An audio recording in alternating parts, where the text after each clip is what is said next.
৯ টাকা কাবিন ও ৯০০ টাকার শাড়িতে বিয়ে করে আলোচনার জন্ম দেন অভিনেত্রী রুকাইয়া জাহান চমক। ২০২৪ সালের ২১ জুন হঠাৎ করেই সামাজিক যোগাযোগ মাধ্যমে বিয়ের ছবি প্রকাশ করেন এই অভিনেত্রী। এসব খবর নিয়ে যখন চমক একের পর এক মিডিয়া কভারেজ নিয়ে যাচ্ছেন, ঠিক সেই সময় একটি পত্রিকা জানান দিচ্ছে চমকের স্বামী আজমান নাসিরের আগেও নাকি দুটি বিয়ে ছিল। দুই ঘরেই নাকি রয়েছে কন্যা সন্তান।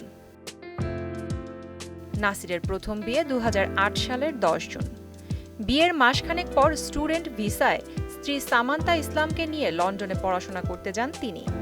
পত্রিকাটির সূত্র বলছে, অর্থের জোগান না থাকায় শেষ পর্যন্ত পড়াশোনার পাঠ না চুকিয়েই দেশে ফেরেন তারা। এরপর ২০১১ সালের নভেম্বরে তাদের ঘরে কন্যা সন্তানের জন্ম হয়।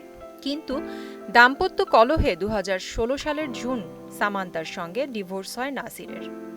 প্রথম সংসারে থাকাকালীন সময়েই নাসিরের জীবনে আসে এক মডেল। এই মডেল এখন চলচ্চিত্রে নাম লিখিয়েছেন।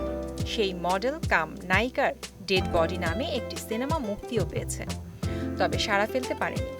সেই প্রেম অবশ্য বেশি দিন টেকেনি। নাসিরের অর্থনৈতিক অবস্থা ভালো না জানার পরেই কেটে পড়েন মডেল।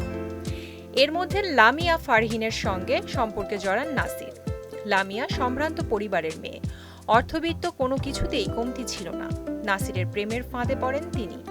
প্রেমের সম্পর্ক থেকে ২০১৮ সালের ১৮ জুলাই বিয়ে সম্পন্ন করেন তারা।